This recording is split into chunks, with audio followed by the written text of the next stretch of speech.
नमो नमः। सर्वेषां स्वागतम् अत्र संस्कृतभाषा साहित्येतिहासः इत्यस्मिन् विषये। मान्याः, अद्य वयं संस्कृतभाषा साहित्येतिहासान्तर्गतं संस्कृतभाषायाः इतिहासविषये पठिष्यामः।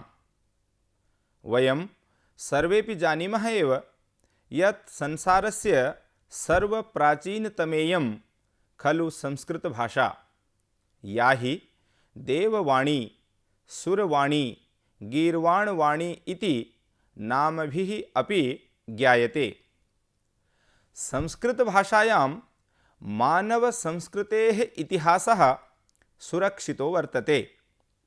संस्कृतवागीयं सर्वाभ्यः अपि अन्यभाषाभ्यः महती, सुविशाला, सौन्दर्ययुक्ता, विचारपरिपूता च विद्यते। यद्यपि भारते विविधानि सामाजिकपरिवर्तनानि, धार्मिक उत्थानपतनानि, वैदेशिकानाम् आक्रमणानि च काले काले जातानि, तथापि सुरभारतीयं समग्रेपि धरातले सर्वत्र तदा प्रभृति एव साम्प्रतं यावत् समभावेन भाषिता भाष्यते च अद्यापि। अस्याः संस्कृतभाषायाः इतिहासविषये ये खलु प्रमुखाः अद्य पाठनीयाश्च बिन्दवः विषयाः वा सन्ति, ते च अत्र लिख्यन्ते। पाठनीयाः विषयाः: भाषायाः अर्थः, भाषायाः विविधरूपाणि, संस्कृतम् इति शब्दप्रयोगः, संस्कृतं प्राकृतञ्च, संस्कृतभाषायाः उद्भवः, संस्कृतभाषायाः शब्दनिर्माणप्रक्रिया, संस्कृतभाषायाः व्याकरणं, तद् वैशिष्ट्यं, संस्कृतस्य लोकभाषात्वं, व्यवहारभाषा च। एतेषां विषयाणां संक्षिप्तरूपेण विवेचनम् अस्मिन् प्रथमे भागे मया क्रियते।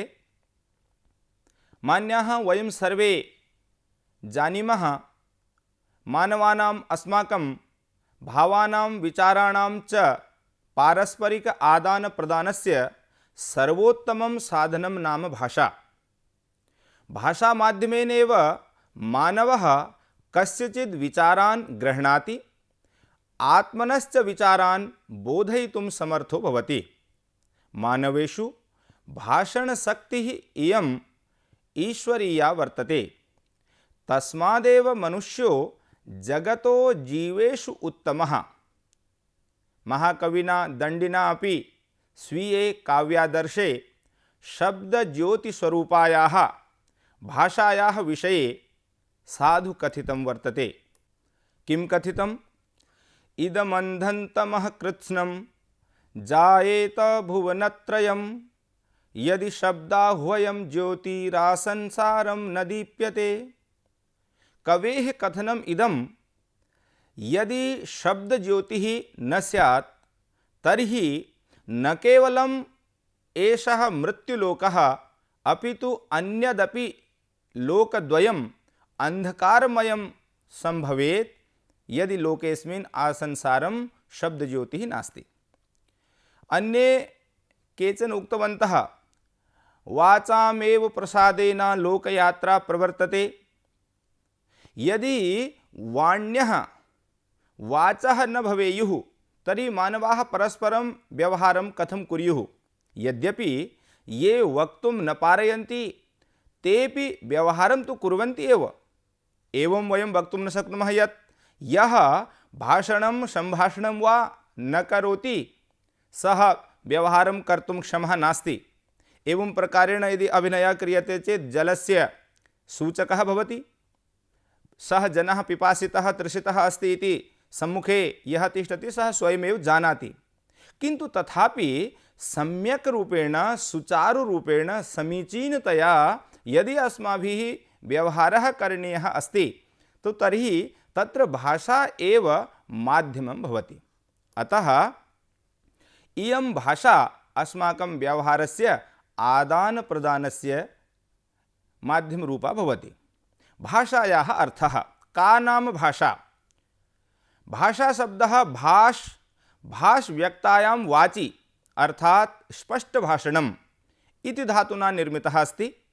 अनेन इत्थं भाषायाः अर्थो भवति व्यक्ता वाणी इति, अर्थात यस्यां वर्णानां सुस्पष्टम् उच्चारणं भवति सा भाषा इति। तस्मात् एव उच्यते सर्वैरपि भाष्यते इति भाषा।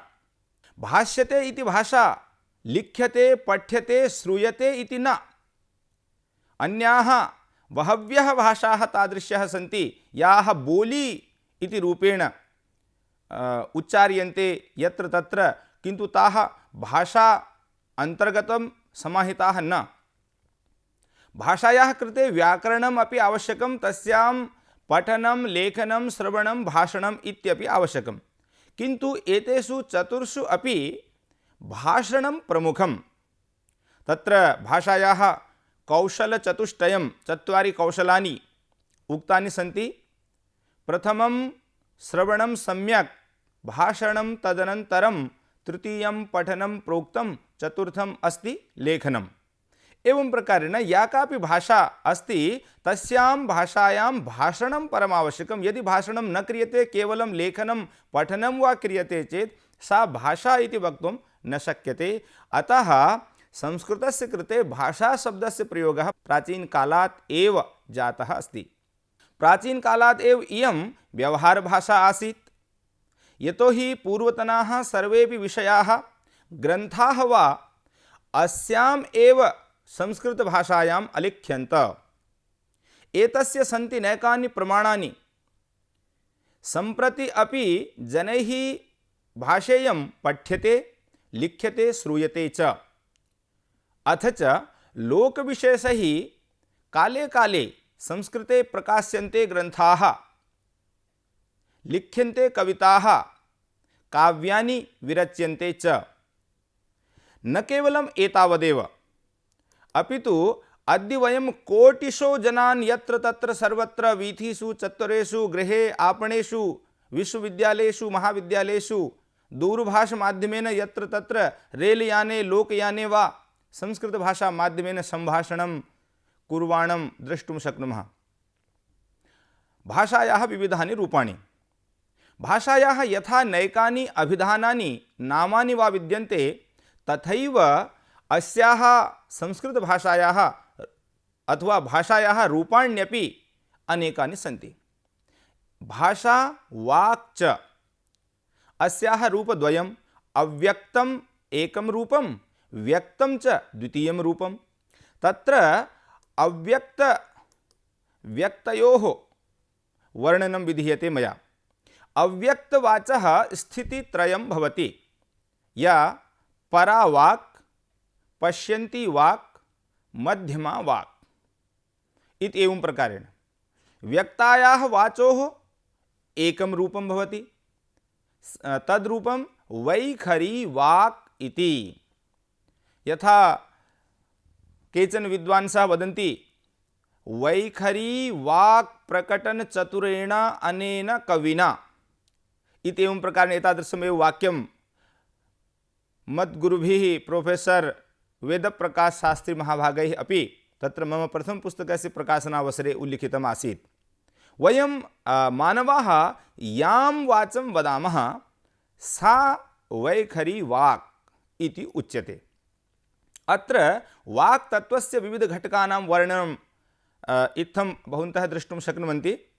भाषा यथा भवति तु तत्र भाषायाम् अनेके विषयाः, अनेकानि घटकानि समाहितानि सन्ति। तत्र प्रथमं घटकं भवति अक्षरम्।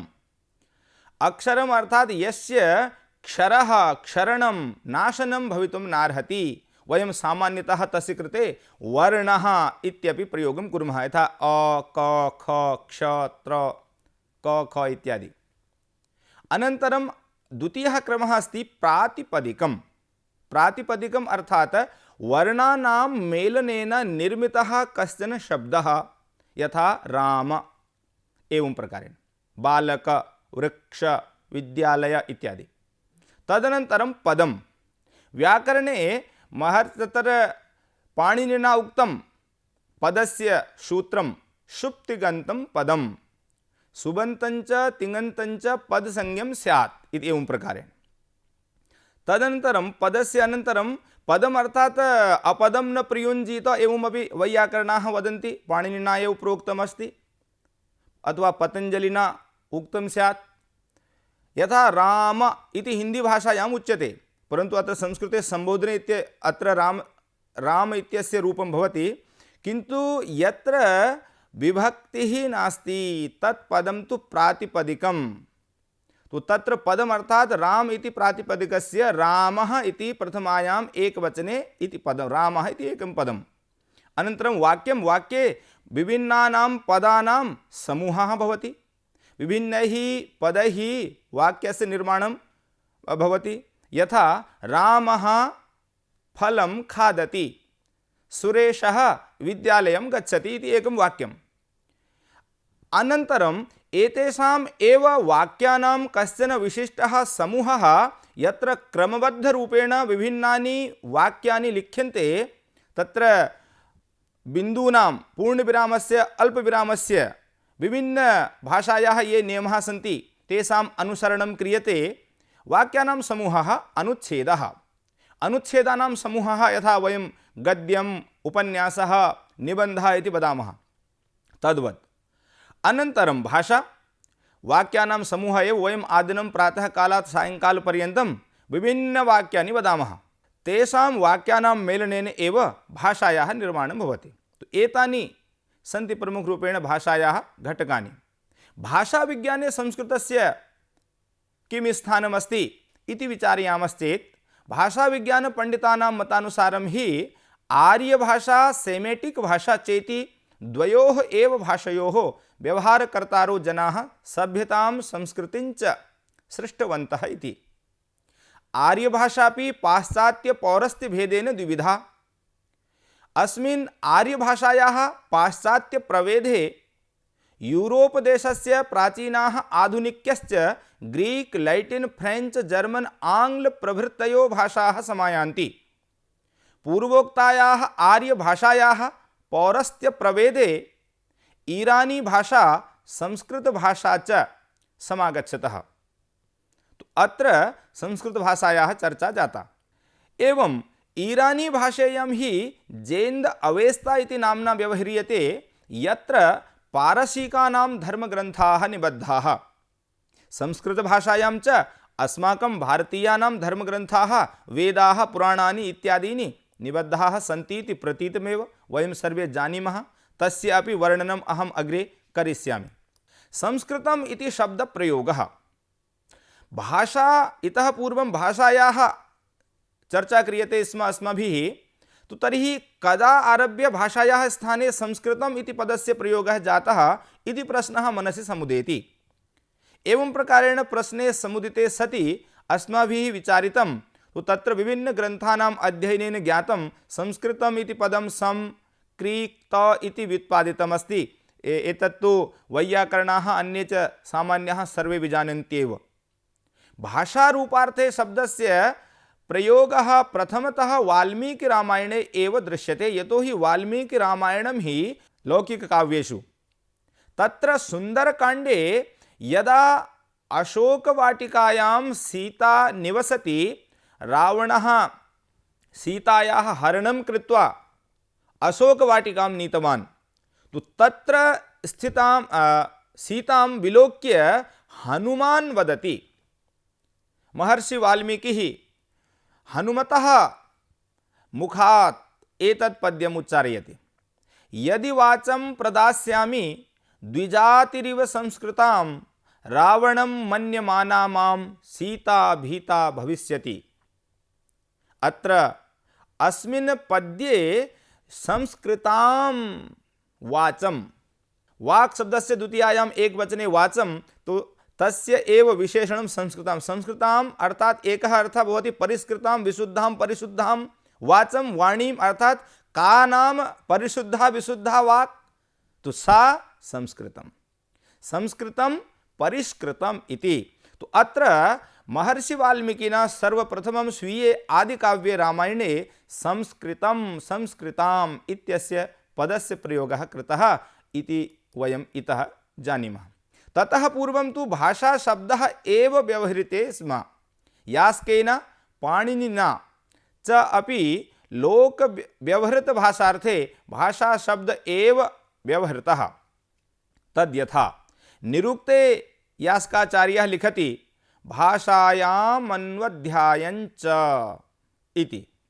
अपि अग्रे पाणिनिसूत्रे लिखति प्रथमायाश्च द्विवचने भाषायाम् इति। एवं प्रकारेण एतद् प्रमाणद्वयमपि सूचयति यत् ततः पूर्वं भाषाशब्दः इति प्रयुज्यते स्म। संस्कृतं प्राकृतञ्च। यदा वयं संस्कृतस्य चर्चां कुर्मः ततः परं प्राकृतभाषायाः अपि उद्भवः विकासः भवति। तो तर्हि प्राकृतस्य संस्कृतस्य कः सम्बन्धः इत्यस्य कृते कानिचित् वाक्यानि वदामि। उपर्युक्तेन इतिहासेन इदं ज्ञायते यत् यदा लोके प्राकृतभाषायाः प्रचारः बहुलीभूतः तदा हि ततो भेदं बोधयितुं लोके व्यवहृतपूर्वा किन्तु तदानीं प्राकृतभाषाप्रभावात् क्षीयमाणप्रचारा चेयं भाषा विद्वद्भिः संस्कृतपदेन व्यवहृता इति। यदा संस्कृतभाषा क्षीयमाणा आसीत्, कारणं तत्र विभिन्न आक्रमणानि, बुद्धस्य काले प्राकृतभाषायाः उदयः, तो तदा प्राकृतभाषायां जनाः भाषन्ते स्म। तो तदा किम् अभवत्, तो प्राकृतभाषायाः संस्कृतस्य च भेदः कः इति बोधयितुं ये विद्वांसः आसन्, आचार्याः, मनीषिणः, तैः भाषा इत्यस्य स्थाने संस्कृतस्य कृते संस्कृत इति पदस्य व्यवहारः कृतः। कारणं प्राकृतभाषायाः अपेक्षया संस्कृतभाषा इयं बहु शुद्धा, परिष्कृता, परिनिष्ठिता च। एकमेतत् प्रमाणम्। अपरं संस्कृतभाषायाः उद्भवः। प्राचीनाः भारतीयाः विद्वांसः वेदान् अपौरुषेयान् मन्यन्ते। सत्यमपि अस्ति, किन्तु मैक्स मूलर मतानुसारं ऋग्वेदस्य अथवा अन्येषाम् अपि वेदानां रचनाकालः ईसा पूर्वं 1150 इत्यस्य समीपे वर्तते। किन्तु केचन इतिहासकाराः ईसायाः पूर्वं 500 इति वेदानां रचनाकालं स्वीकुर्वन्ति। एवं लोकमान्य तिलकस्य मतं यद् वेदाः कदा रचिताः, कः वेदानां रचनाकालः, तो लोकमान्य तिलकः वदति ईसायाः 400 वर्षाणि पूर्वं। प्रोफेसर कोबी महोदयानुसारं वेदानां रचनाकालः ईसायाः पूर्वं 450 वर्षाणि। इत्थं स्पष्टं भवति यत् वेदानां रचनाकालः यदि वयं सामान्यरूपेण निष्कासयामः तर्हि ईसायाः पूर्वं 400 वर्षाणि वर्तते। यदि एवं चेत् तर्हि संस्कृतभाषायाः उद्भवः अद्य आरभ्य ततः पूर्वं वा तस्मिन् काले वा जातः इति वक्तुं शक्यते। ततः पूर्वम् अर्थात् ईसायाः पूर्वं 400 वर्षाणि यः कालः अत्र सामान्यतया अन्येषां कालानां पठनेन निर्धारितः, तस्य पार्श्वे वेदानां भाषा संस्कृतभाषा वयं सर्वे जानीमः एव। एवं संस्कृतस्य उद्भवः अद्य ईसायाः पूर्वं 400 वर्षाणि, ईसायाः पश्चात् एतानि 16+200 वर्षाणि अर्थात 6000 वर्षाणि पूर्वं संस्कृतभाषायाः उद्भवः जातः इति वक्तुं शक्यते। उपर्युक्त वर्णनानुसारं संस्कृतस्य उद्भवः वैदिककाले जातः।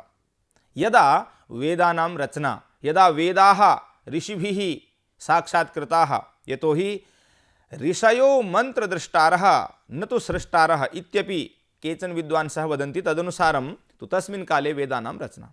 उपहुवरे गिरीणां संगमे च नदीनां धिया विप्रो अजायत इत्यपि उच्यते। अतः संस्कृतस्य रूपद्वयं दृश्यते।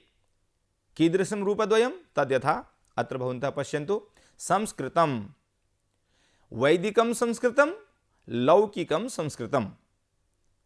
वेदेषु यस्याः भाषायाः प्रयोगः जातः तत् वैदिकं संस्कृतं। तदितरं वाल्मीकेः रामायणात् आरभ्य महाभारते, पुराणेषु, अन्येषु च ग्रन्थेषु यस्याः भाषायाः प्रयोगः तन्नाम लौकिकं संस्कृतं। द्वयोः अपि संस्कृतयोः भेदः दृश्यते। कुत्र कुत्र भेदः? शब्दरूपेषु, क्रियारूपेषु, छन्दःसु, प्रत्ययेषु, क्षेत्रे च। एवं प्रकारेण वैदिकलौकिकयोर्भेदः। पूर्वोक्तम् अन्तरम् अवगमयितुं केचन शब्दाः अत्र अग्रिमे क्रमे प्रदीयन्ते। लौकिकवैदिकयोः भाषयोः भेदः एवं ज्ञातुं शक्यते यत् महाभारतकालात् पूर्वतनभाषा वैदिकी भाषा, महाभारतकालानन्तरं प्रचारिता भाषा लौकिकी भाषा। उभेपि भाषे संस्कृतम् एव। वैदिकलौकिकभाषयोर्भेदः। उपर्युक्तं भेदं बोधयितुम् अत्र अधोलिखिताः शब्दाः क्षमाः सन्ति। लौकिकं संस्कृतम् अत्र भवन्तः पश्यन्ति वामभागे, वैदिकं संस्कृतं रूपं यदस्ति तद् दक्षिणभागे। यथा देवः इति एकः देव इति प्रातिपदिकपदं, तस्य प्रथमायां देवः, तो तृतीयायां बहुवचने देवैः इति रूपं भवति। किन्तु वैदिके संस्कृते देवेभिः इति प्रयोगः दृश्यते। देवाः, देवासः, कर्णैः, कर्णेभिः। कर्णैः अर्थात् कर्णः, कर्णौ, कर्णाः। तो कर्णेभिः भद्रं कर्णेभिः शृणुयाम देवाः, भद्रं पश्येमाक्षभिर्जत्राः, स्थिरैरङ्गैस्तुष्टुवागुं सस्त्वनुभृव्यसेमहि देवहितं जदायुः। एवं मंत्रः यजुर्वेदस्य। विश्वानि विश्वा युष्मभ्यं युष्मे अस्मभ्यं अस्मे तारय तारिषत इत्येवम् अन्येपि शब्दाः बहवः अत्र विस्तरभयात् अहम् एतावदेव शब्दान् लिखितवान् अस्मि। अग्रे पश्यामः संस्कृतस्य शब्दनिर्माणप्रक्रियाः। प्रातिपदिकं, तदनन्तरं पदार्थबोधकतत्त्वं, क्रियाबोधकत्वं च। प्रातिपदिकस्य रूपं शुबन्तं पदं यद्भवति तत्पदं संज्ञा अथवा सर्वनाम अथवा विशेषणं भवति। तिङन्तं पदं व्यापारबोधिका क्रिया। सुमन्तं नाम तत्र यथा रामः वृक्षः, यथा मया पूर्वमेव उक्तमासीत्, अथवा उत्तमः बालकः, उत्तमः उत्तमौ उत्तमाः, रामः रामौ रामाः, बालकः बालकौ बालकाः, सर्वः सर्वौ सर्वे।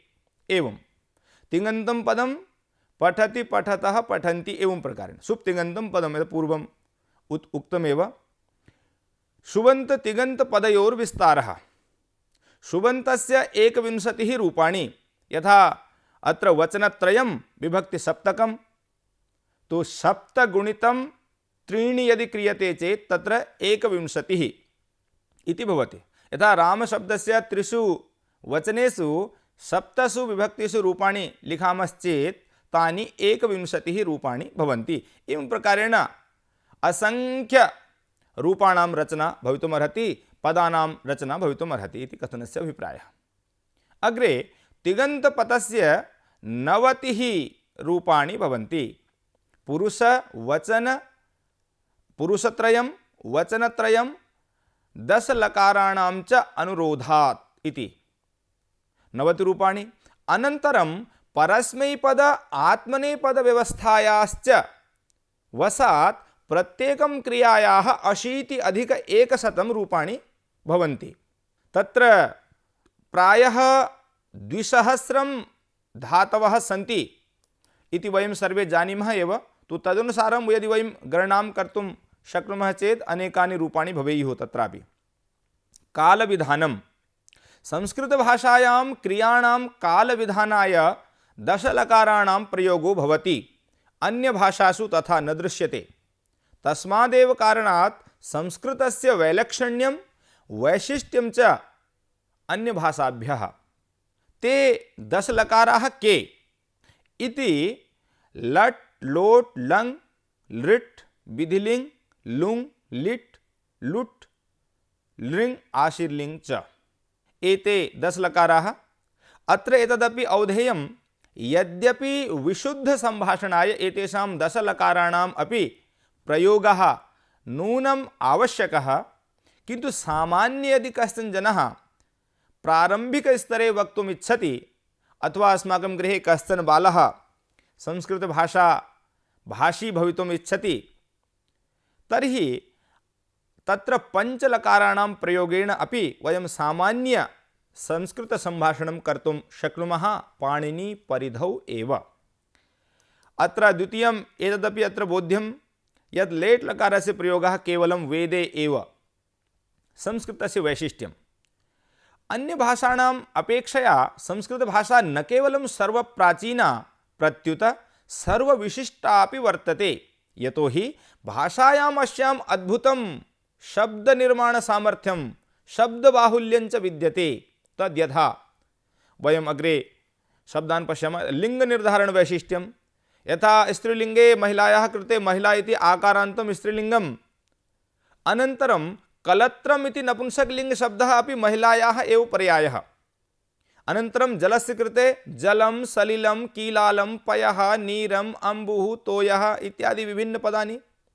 पयः इति शब्दस्य पयः दुग्धम् इत्यपि अर्थः, द्वितीयं जलं, शिशुः कीलालं पिबति कीलालं स्नाति एवं एतादृशप्रयोगाः अपि शब्दबाहुल्यकारणादेव संस्कृतं कुत्रचित् कठिनं कुत्रचित् च सरलम् अतीव सरलम् इति दृश्यते। प्रत्ययाः प्रत्ययानां माध्यमेन वाक्यविधानं कथं, तत्र च पदानाम् आकाङ्क्षा सन्निधिः योग्यता इति वाक्यनिर्माणस्य आधारः भवति। प्रत्ययाः तव्यत् प्रत्ययः अनियर् प्रत्ययः तुमुन् प्रत्ययः, यथा सः गृहं गच्छति गृहं गत्वा जलं पिबति, अथवा तत्र तुमुन् प्रत्यये परिवर्तयामश्चेत् यथा बालकः विद्यालयं गच्छति पुस्तकं पठति, तो बालकः पठितुं विद्यालयं गच्छति पुस्तकं पठितुं पुस्तकालयं गच्छति, एवं प्रकारेण विभिन्न प्रयोगाः सन्ति। अपि च अत्र वाच्यप्रक्रिया समासाश्च वाच्यत्रयं भवति। कर्तृवाच्यं यस्मिन् वाक्ये कर्तुः प्राधान्यं भवति तत्र कर्तृवाच्यं, यथा बालकः फलं खादति एवं प्रकारेण एकम् उदाहरणं। कर्मवाच्यं वाक्ये कर्मणः प्राधान्यं यस्मिन् वाक्ये स्यात् तत्र कर्मवाच्यं। बालकेन पुस्तकं पठ्यते। भाववाच्यं वाक्ये भावमात्रस्य प्राधान्यं वृक्षो वर्धते इत्यादि। बहु अधिकम् अत्र न वक्तव्यं। वाच्यप्रक्रिया समासाः समसनस्य आधारः कः, पूर्वपदप्रधानता उत्तरपदप्रधानता उभयपदप्रधानता विशेष्य विशेषणसम्बन्धः अव्ययी भावः एवं प्रकारेण। तो तत्र यथा जगतः पितरौ वन्दे पार्वती परमेश्वरौ, अत्र एकशेषद्वन्द्वसमासः। एतादृशप्रयोगाः अन्यभाषासु लब्धुमेव न शक्नुमः, वयं द्रष्टुमेव न शक्यते। कारणम् एतदेव संस्कृतस्य वैशिष्ट्यं। द्वितीयं वैशिष्ट्यम्, अत्र वाक्यस्य उच्चारणं भवन्तः यथा कथमपि कर्तुं पारयन्ति, किन्तु अन्यभाषासु तथा न सम्भवति। बालकः गृहं गच्छति बालकः इत्यपि वक्तुं शक्यते, गच्छति गृहं बालकः इत्यपि शुद्धमेव, पूर्वोक्तं तु शुद्धमेव। तो एवं त्रिभिः प्रकारैः वयम् एकस्य एव वाक्यस्य उच्चारणं कर्तुं शक्नुमः। तत्र कर्ता कर्म क्रिया इति क्रियाः यत्र कुत्रापि स्थाप्यन्ते चेत् तदपि अर्थभेदो न भवति, किन्तु अन्यभाषासु अर्थभेदः सम्भवति। संस्कृतस्य लोकभाषात्वं, पुरा संस्कृतभाषैव लोकानां व्यवहारभाषा आसीत्। प्राकृतभाषायाः प्राक् सर्वे केवलं संस्कृतमेव वदन्ति स्म, किन्तु प्राकृतोदये जगति संस्कृतस्य व्यवहारक्षेत्रं संकुचितं बभूव। परं भाषाव्यवहारो नावरुद्धः, यतोहि रूपकेषु तदानीम् अपि शिष्टानां संस्कृतभाषा तदितरपात्राणां च प्राकृतं द्रष्टुं शक्यते अद्यापि। वयम् अभिज्ञानशाकुन्तलं नाटकम् अथवा भवभूतेः उत्तररामचरितं नाटकं यदि पश्यामः चेत् तत्र ये शिष्टपात्राणि सन्ति तेषां तु यानि वाक्यानि सन्ति तानि संस्कृतभाषायाम् उल्लिखितानि, तदितरपात्राणां यानि वाक्यानि सन्ति तानि प्राकृतभाषायां सन्ति। एतस्य कथनस्य अभिप्रायः तदानीमपि ये विशिष्टाः जनाः भवन्ति स्म तेषां भाषा संस्कृतभाषा आसीत्, अन्येषां च प्राकृतभाषा इति। व्यवहारभाषा। राज्ञो भोजस्य विक्रमादित्यस्य च काले संस्कृतस्य प्रचुरः प्रचारः आसीत् इति नैकानि प्रमाणानि प्रमाणयन्ति। तत्र बहु अधिक प्रमाणानाम् अत्र आवश्यकता नास्ति, किन्तु कानिचित् प्रसिद्ध प्रमाणानि अत्र मया दीयन्ते। एकमस्ति, यदा आदि जगद्गुरुः शंकराचार्यः तत्र मंडन मिश्र महोदयेन सह शास्त्रार्थं कर्तुं गच्छति स्म, तदा काश्चन स्त्रियः घटान् स्वीकृत्य जलम् आनेतुं तत्र गतवत्यः आसन्। जगद्गुरवः ताः स्त्रीः पृष्टवन्तः यद् मंडनमिश्रस्य धाम क्व इति, अर्थात मंडनमिश्रस्य गृहं कुत्र अस्ति इति। तदा ताः जलम् आनयन्त्यः स्त्रियः पद्यमेकम् उच्चारितवत्यः। तदेव पद्यम् अंशमात्रेण मया अत्र उल्लिखितं, पूर्णं पठ्यते च। स्वतः प्रमाणं परतः प्रमाणं कीराङ्गनाः यत्र गिरो गिरन्ति द्वारस्थनीडासन सन्निरुद्धा जानीहि तन्मण्डनमिश्रधाम। स्वतः प्रमाणं परतः प्रमाणम्, अत्र किमपि वक्तव्यम् अधिकं नास्ति। यस्य गृहस्य द्वारस्य नीडेषु तत्र पिञ्जरेषु पिञ्जरस्थाः कीराङ्गनाः, कीरः शुकः, शुकस्य अङ्गनाः पत्न्यः संस्कृतभाषा माध्यमेन परस्परम् आलापं प्रलापं कुर्वन्ति, वार्तालापं कुर्वन्ति, तदेव गृहं मंडनमिश्रस्य गृहम् इति बोध्यं भवता। एवं प्रकारेण भारते स्त्रियः तदानीं संस्कृतं, न केवलं संस्कृतम् अपितु ललितं संस्कृतं, शुद्धं संस्कृतं, विशुद्धं संस्कृतं, पद्यमयं संस्कृतं वदन्ति स्म। अधुना केचन प्रवादिनः वदन्ति यत् महिलाः वेदानाम् उच्चारणम् एव कर्तुं न शक्नुवन्ति, महिलाः संस्कृतं पठितुम् एव न शक्नुवन्ति। तद् असत्यम्। इदं प्रमाणम्।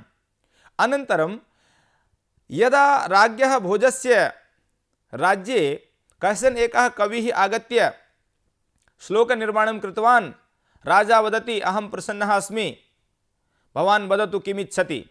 तदा सः वदति महाराज मम पार्श्वे गृहं नास्ति, गृहं देहि, आवासः देयः।